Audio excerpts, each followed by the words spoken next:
to you. Thank you kindly, David. Yes. Have a nice Yeah. Will you hear of a bloody battle lately fought upon the seas? It will make your ears to rattle and your admiration cease.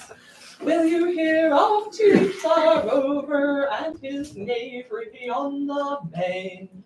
How of gold he was a lover, how he loved ill-gotten gain.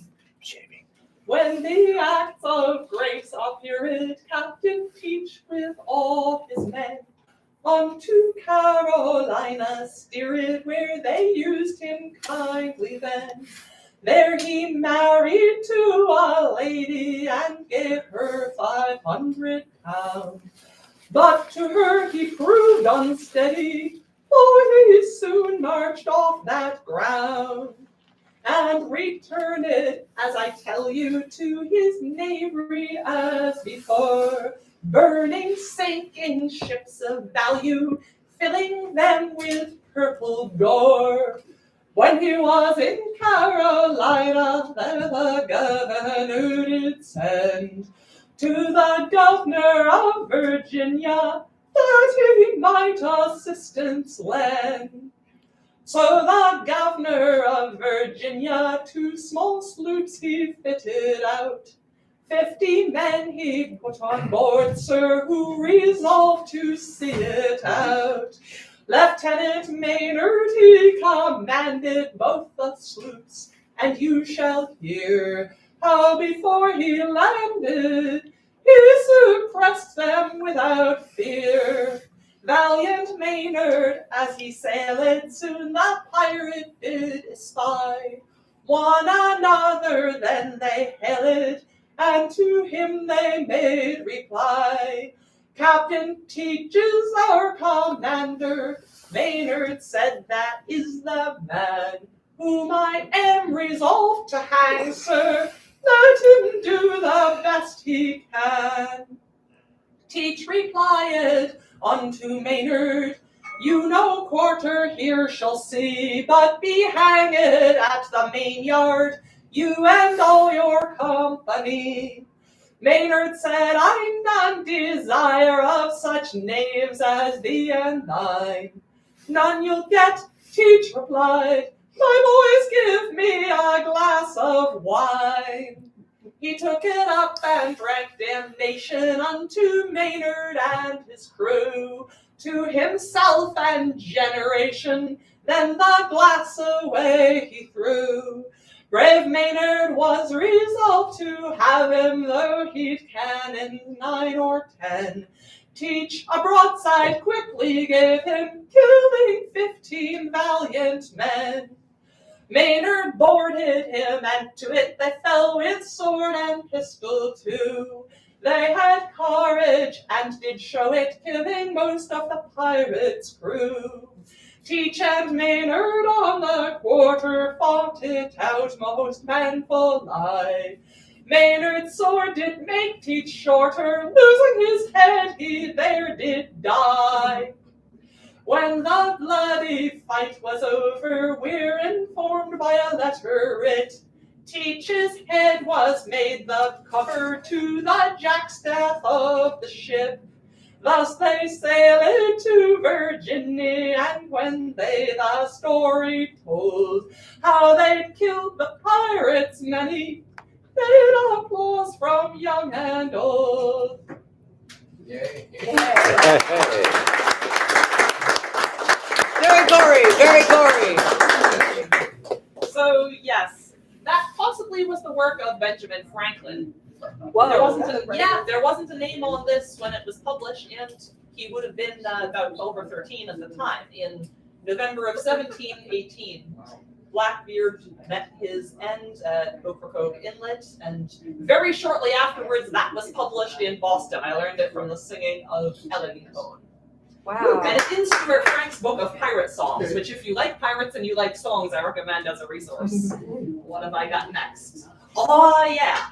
So, My parents, Dawn and Sue Grant, are friends of many of you present, and they are very sorry they can't be here this weekend and asked me to say hi to everybody for them.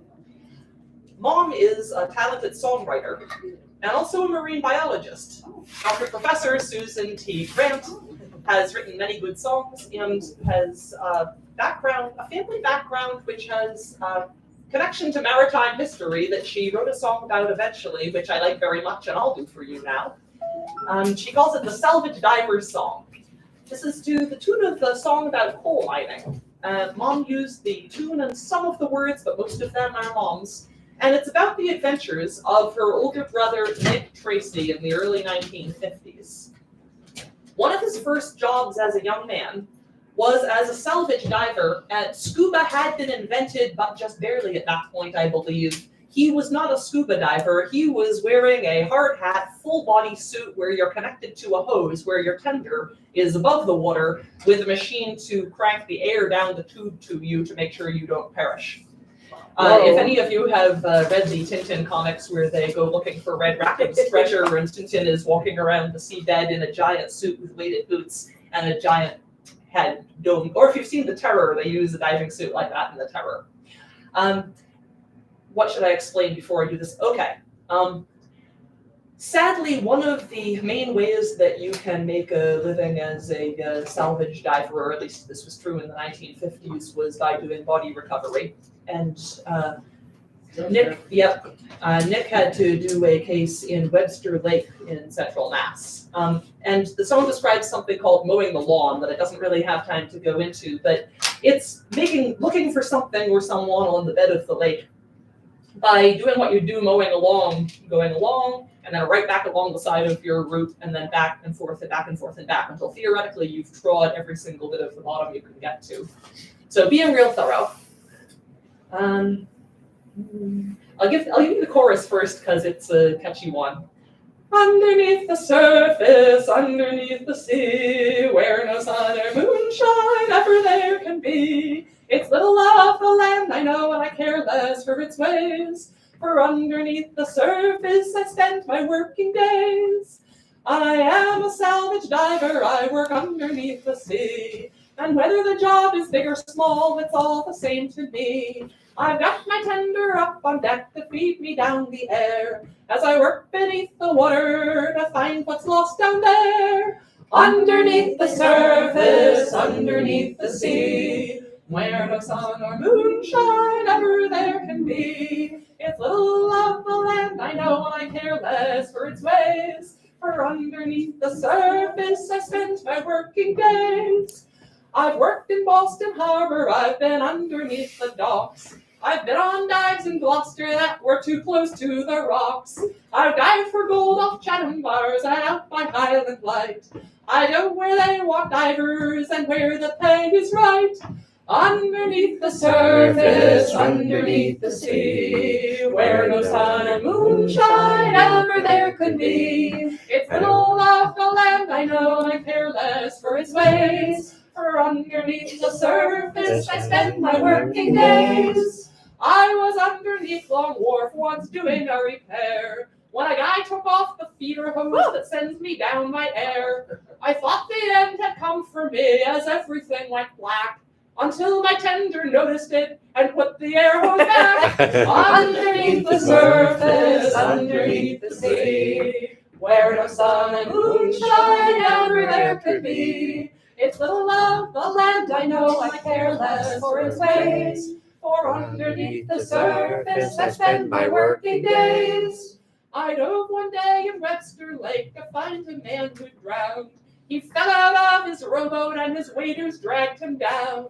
In the murky depths I mowed the lawn, but no corpse could I see, until stiff fingers clawed my back and a dead man stared at me. Underneath the surface, underneath the sea, where no sun or moonshine ever there can be. It's the love of the land I know, I care less for its ways. For underneath the surface I spend my working days. Whenever I go on a dive down where it's dark and cold, my watchword is be wary, be bold but not too bold. Whether I look for pirate gold or search for missing men, I wanna do the job right and live to dive again. Underneath the surface, underneath the sea, where no sun or moonshine ever there could be. It's little of the land I know, I care less for its ways. For underneath the surface I spend my working days.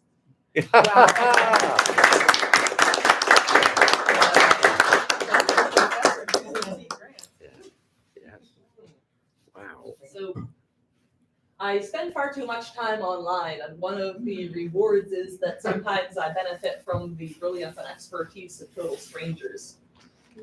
For example, I found out a fascinating fact about octopuses the other day, and I have to say I did not verify this. I read this once on the internet somewhere, so it must be true.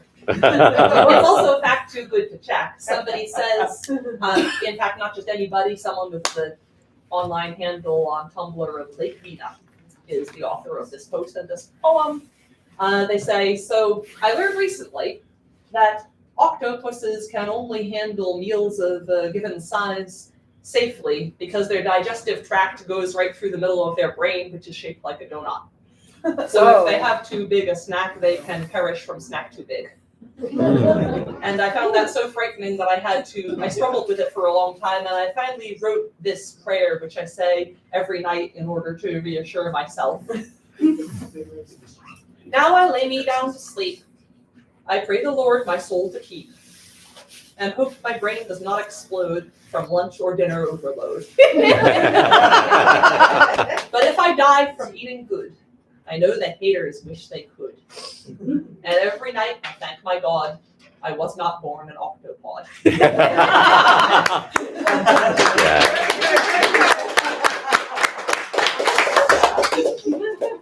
So I have the song by... Did you say your mother was a marine biologist? Yes, I haven't tried that one on her yet, but I'm looking forward to the reaction. Yes. Yeah. Yep, she was a marine biologist and worked at Woods Hole Marine Biology Labs for some length of time, and bestowed upon our family the Woods Hole Marine Biology Labs Songbook Volume 2. A series of, I'm not sure how high they've gotten by now, but highly recommended. Yes. So this is a song by a British songwriter about this Portsmouth right here in New Hampshire, in New England, in America, not British Portsmouth. Carol Etherton, songwriter and singer of great genius, got invited to appear at this very festival. In fact, I think it was 10 years ago today. She found out she was going to be coming, and she wrote a song in honor of this city. She looked for topics that would interest her deeply, and she found out that Portsmouth used to have a good-sized red light district. There was a whole sin subculture in Portsmouth, and it was located right the heck around here. The woman I'm about to sing a song about was Mary Baker. Mary Baker, goddess, role model, madam of a good-sized brothel called Gloucester House, which was that way one block. It's the corner of, I wrote this down, let's see, corner of what's now Marcy Street, that's Water Street back in the day, and State Street. Right now it's just someone's respectable front lawn. It used to be Gloucester House. Mary Baker's husband kept an ice cream parlor on the first floor in order to keep up appearances, but the rest of the building was a classy brothel. Mary Baker was an astonishing figure. She was extremely eye-catching. She was nearly 6 feet tall, wore an enormous beehive red wig, and had 6 front teeth made out of gold with diamonds embedded in the top 2. Ooh. Wow. And let's see, anything else that I need to give as background? Oh, right. So one of the reasons that having a vice subculture in Portsmouth was important was that the Portsmouth Naval Yard was right that way across the Piscataqua. And that persisted pretty much until there was weirdly a hard cutoff date for this in 1912. The beginning of the end was 1912 because the town government had been inclined to be like, yeah, it keeps the economy going. This is what we like. Right up until that point, and then they elected new officials who cracked down on vice, and the Portsmouth Navy Yard had new management who realized that the guys were just walking over here to go and enjoy some illicit nighttime activities and instead forced them to get onto the train to Boston, home where fun goes to die. And so that was that was unfortunately the end of there being a red light district in what's now partly Strawberry Bank, which is a museum that I recognize is wonderful and you should all go to, but they sure don't recreate this part of the town. Anyway, Carol Etherton, God bless her. My name's Mary Baker, madam is my trade. I take care of the sailors, see their money paid.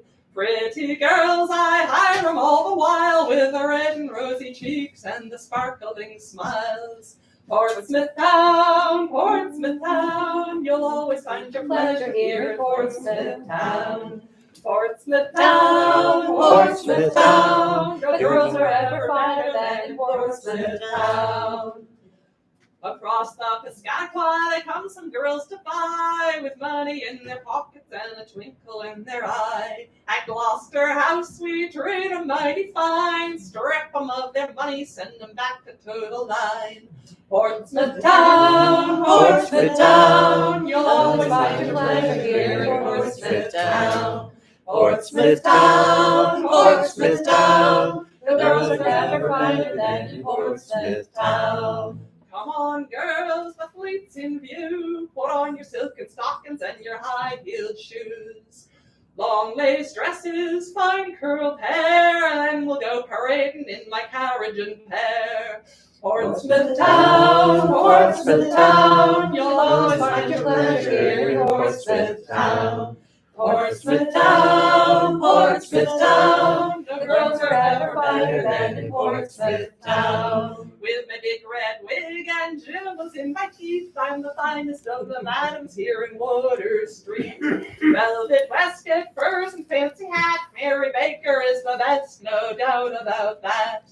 Portsmouth Town, you'll always find your pleasure here in Portsmouth Town. Portsmouth Town, no girls were ever finer than in Portsmouth Town. Goodbye, sailors, back to sea you go, no money in your girls were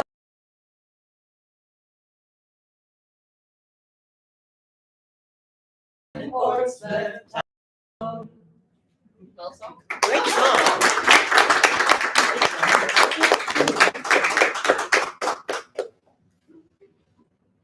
So I said I spend a lot of time online, and one of the things that has been influential on me is running across somebody else discovering this tradition.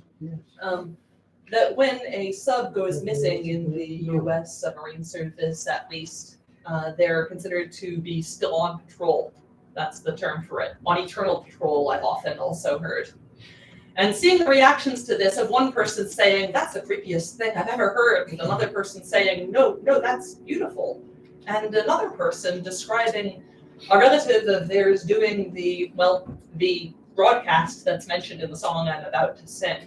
So I had to write this song based around finding out those traditions. And that meant that another piece of the puzzle that I'd had all along, but I hadn't really thought very hard about, snapped into place. For a long time, my family and I went camping together for a trip every summer on Cape Cod. And we would usually break our journey at the Cape Cod Canal to get out and stretch our legs.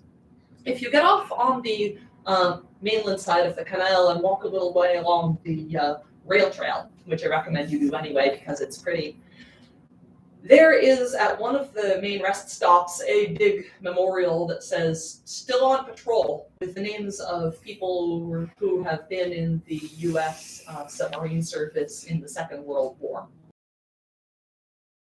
And I should also say that I didn't write this song based around I was not thinking of any one sub-disaster when I wrote this song, but since I sang it in the 2019 festival here, I realized retroactively that there are a lot of people who had personal connections to or loved ones who were involved in the Thresher disaster.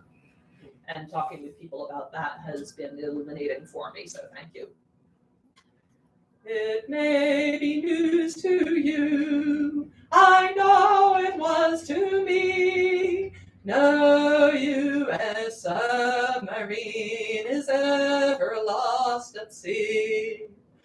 But every Christmas Eve, the Navy reads the roll of officers and men still on patrol, still on patrol.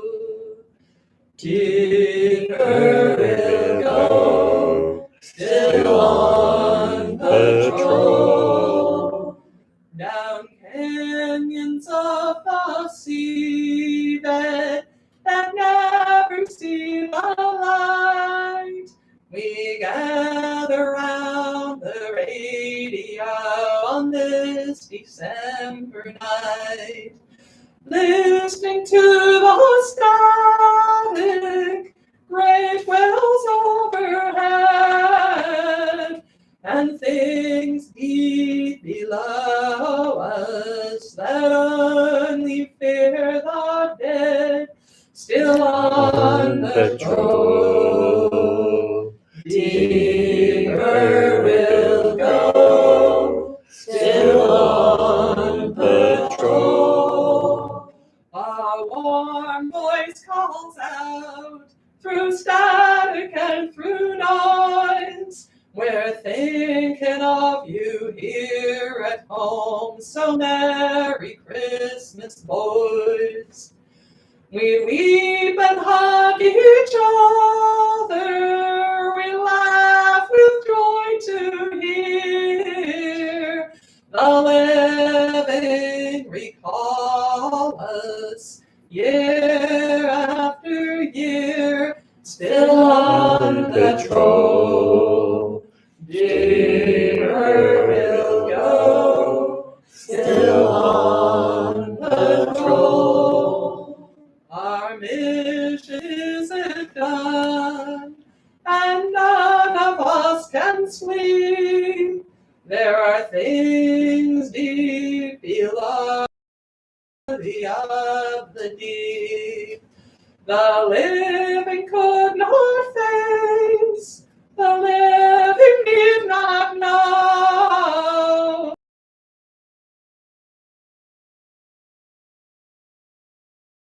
Deeper we'll go, still on patrol.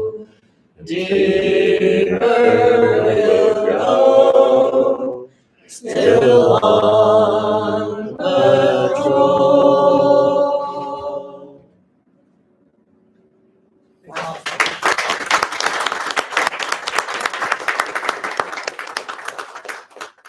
Okay, great, plenty of time for this one. So, one of my love languages is being the straight man who sets up fast enough to do this song early in the day yesterday because we heard the delightful Judy Cook do The Coast of Chile, C-H-I-L-L-Y, about the life of the penguin. And this is the song that the tune for that and some of the structure is taken from, and I love it very much and would like to do it for you now. I should say, earlier this year I had the honor of performing at a very small but mighty maritime festival called the Blue Hill Maritime Festival in Maine. And I had a great time, and one of the perks was being hosted by a local household. Thank you, Diana and Oscar, if you're hearing this.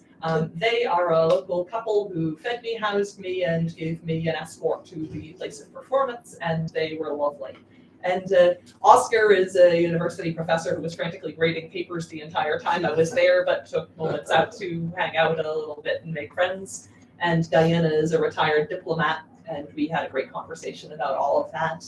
The reason I mentioned Chile, and I had to sing this for him and also apologize ahead of time for doing a song that pronounces his home country as child. Whoa! I thought I would get the flinch out of the way now and save us all some time later. Anyway, he had a very good sense of humor about that too. So, the gallant frigate Tempest tried, she lay in Plymouth Sound. Blue Peter at her foremast head, for we were outward bound. We were waiting there for orders to send us far from home. Our orders came settlements around Cape Horn.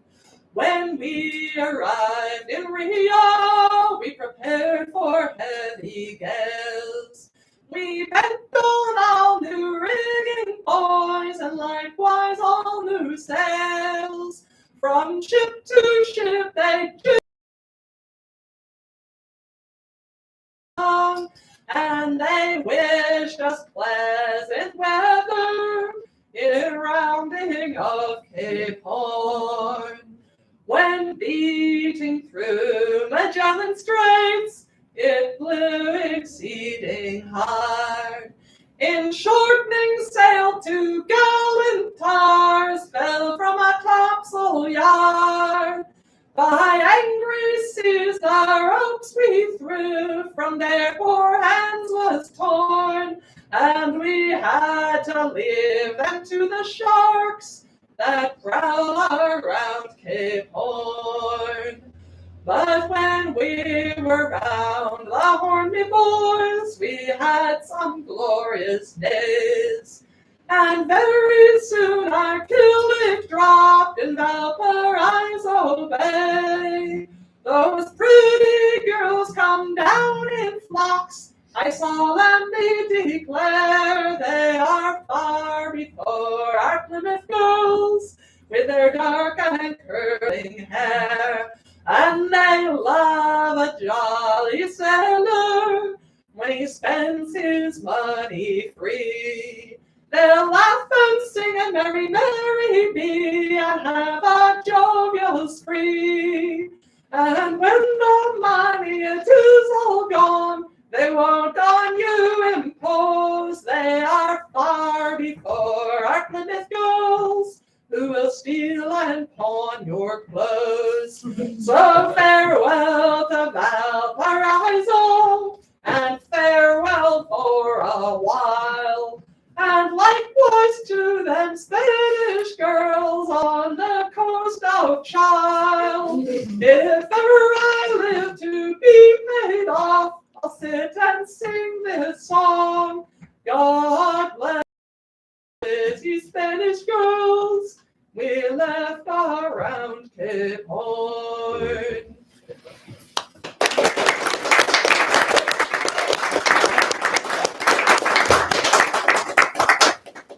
Historically, I understand that the bulk of sailors were very young men, and you either find a different and better job that isn't being at sea all the time, or you die, or you stay at sea but eventually have a life-changing injury, or you vanishingly small chance work your way up, I suppose, and get promoted.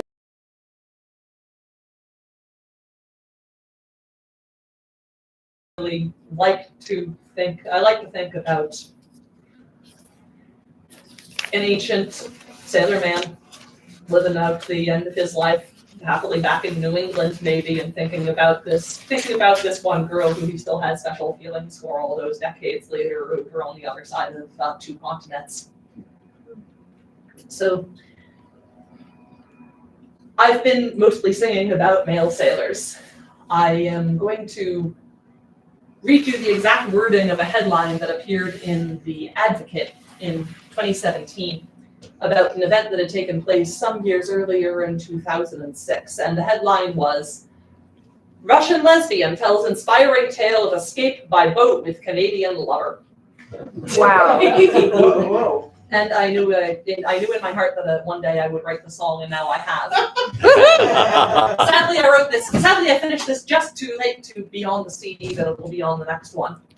This is about the adventures of Meg and Elena. Meg was and is they're both still around and living on the same boat, I believe. Meg's from Vancouver and Elena's from Russia, and they met on the internet in whatever internet dating service was around in 2006, I'm not sure. Immediately fell for one another. Meg made several visits to Elena and realized that she was in a really bad and dangerous place to exist while being a lesbian. And they made the most extra possible plan for getting Elena out of there, and then they carried it through. I'll just spoil that for you. And this is the song that I wrote about it. Mostly you just sing, "Won't You Sail Away," but I'll start with the chorus to give you an extra chance at it. This is me tuning. Oh, Elena, sail the world around. Our home is on the ocean. We're in Cougar bound. Oh, Elena, sail the world around. Our home is on the ocean. We're in Cougar bound. We were rich girls on the shore. Won't you sail away? Never owned a boat before. Won't you sail away? From the Golden Horn bound south on a long, long tack. We sailed out the harbor mouth. We did not go back. Oh, Elena, sail the world around. Our home is on the ocean. We're Vancouver bound. Dodging tankers off a breeze, won't you sail away? Off Gibraltar, there's no peace, won't you sail away? Men did not know fear, we've survived today. We have water for a year and nothing south away. Oh, Elena, sail the world around. Our home is on the ocean, we're Vancouver bound. We could hardly leave the deck, won't you? Salty trickle down my neck, won't you sail away? We were grimly sailing still till a bright blue day. Off the coast of sweet Brazil, that was a rainbow spray. Oh, Elena, sail the world around. Our home is on the ocean, we're Vancouver bound. Panama did wish us well, won't you sail away? So we waved and rang the bell, won't you sail away? From the last log free Pacific floating down, now we're sailing on the sea that has touched your town. Oh, Elena, sail the world around. Our home is on the ocean, we're Vancouver bound. Rocky shoals we should expect, won't you sail away? Out to sea or we'll be wrecked, won't you sail away? Oh, I see a foggy light, there'll be rocks and Vancouver in the night, and we can sleep on land. Oh, Elena, sail the world around. Our home is on the ocean, we're Vancouver bound. We are women of the sea, won't you sail away? Life is hard, but we are free, won't you sail away? And how can I share? We are sailing on the main, and our home is there. Oh, Elena, sail the world around. Our home is on the ocean, we're Vancouver bound. Wow.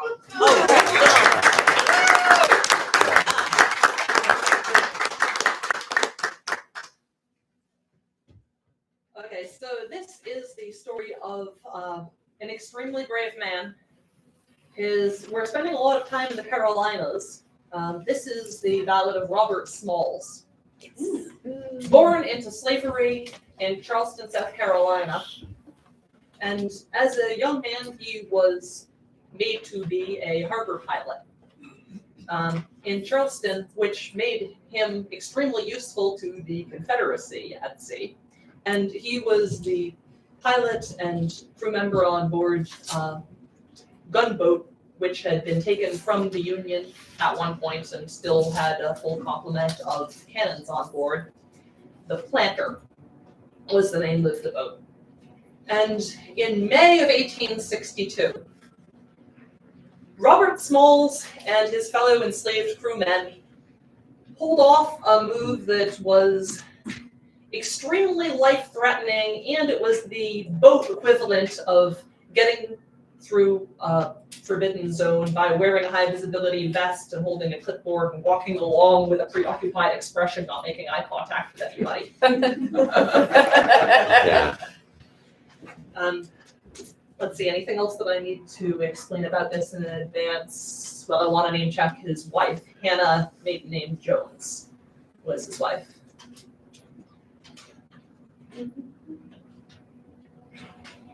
You know what I'm going to do? I'm going to get into this by singing the singing a verse of the song that I took tune from.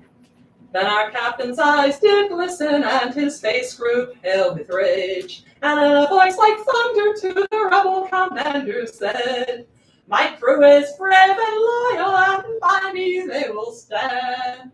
And before I'll strike my colors, you can sink us and be damned." Completely different song about the Confederacy sucking. The planter sails the harbor inside the Yanks' blockade to bring to the rebel forts their food and guns and aid. With 3 white officers and 8 slave crew, and one of them was Robert Smalls, the age of 22. Captain Riley to his men did say, "Tonight let's go on shore. We can all be back by morning, I was never caught before. Leave Planter at the wharf here and leave Robert Smalls beside. He cares for that whole steamer as a husband for his bride." "Oh, come with me or get on shore," said Smalls unto his men. "Such a night as this one will never come again. Hannah and her children are ready for the flight. Fearful is the venture, but we are off tonight. The captain's on the shore tonight and dancing up and down. But the captain's on the deck tonight with his old hat pulled way down. They took on board 5 women, 3 children, and 2 men. And then they got up steam and left Atlantic Wharf again. It was just below Fort Sumter, their whistle blew a blast. The fort returned the signal and watched as Planter passed.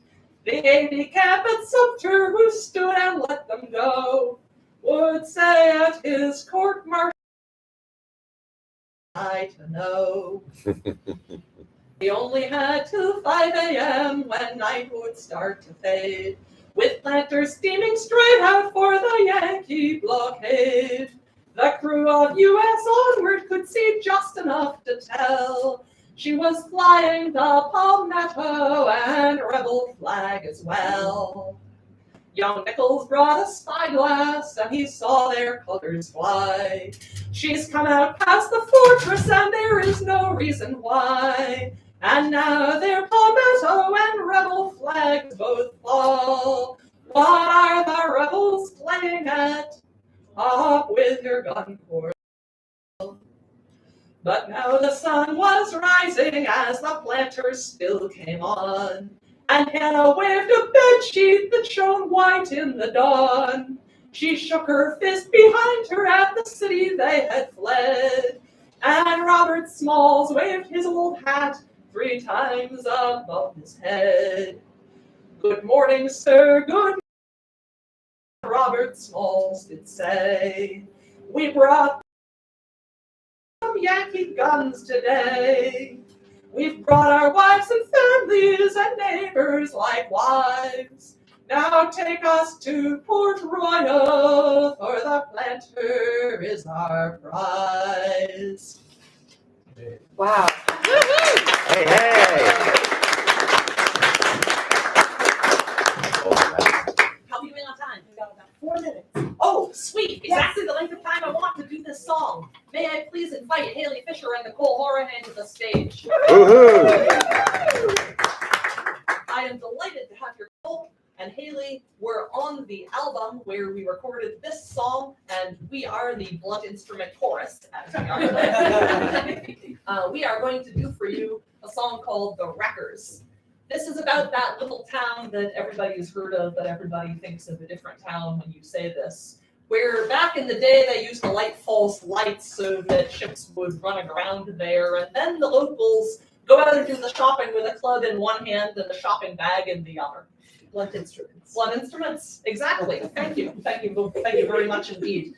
Everyone thinks of a different song. I personally think of Innsmouth, Massachusetts. There's also rumors of this around Chatham, Block Island, not to spread rumors or anything. Anyway, thank you very much for the kindly live stream, Mr. Philip Nimister, and thank you for the kindly reception, everybody. Up next will be the delightful Lynn Noel, and I am looking forward to your show very much as well. Me and my old mother were handsome and we're jolly. We have a little lighthouse, it's mounted on a trolley. We pull it up the cliffs on a dark and foggy night, and this is what we sing when the ships see the light.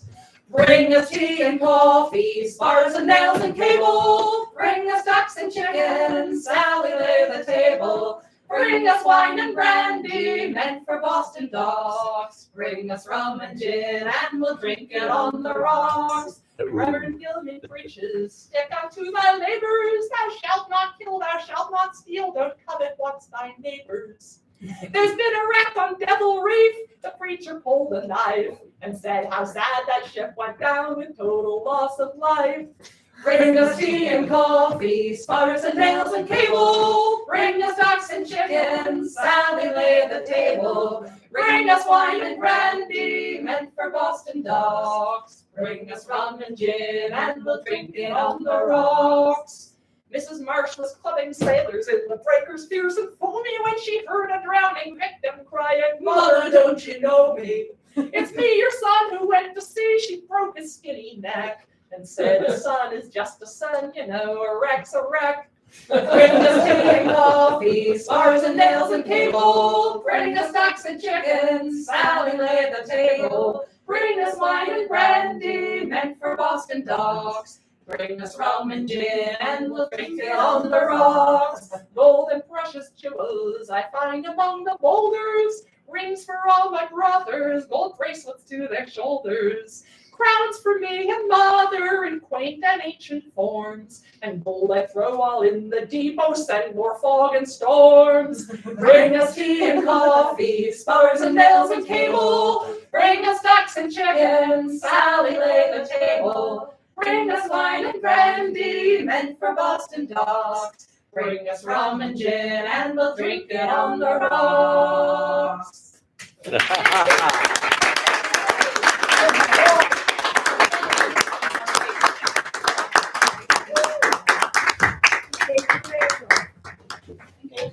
Thank you all for coming to the Portsmouth Maritime Folk Festival and to our live audience. Welcome.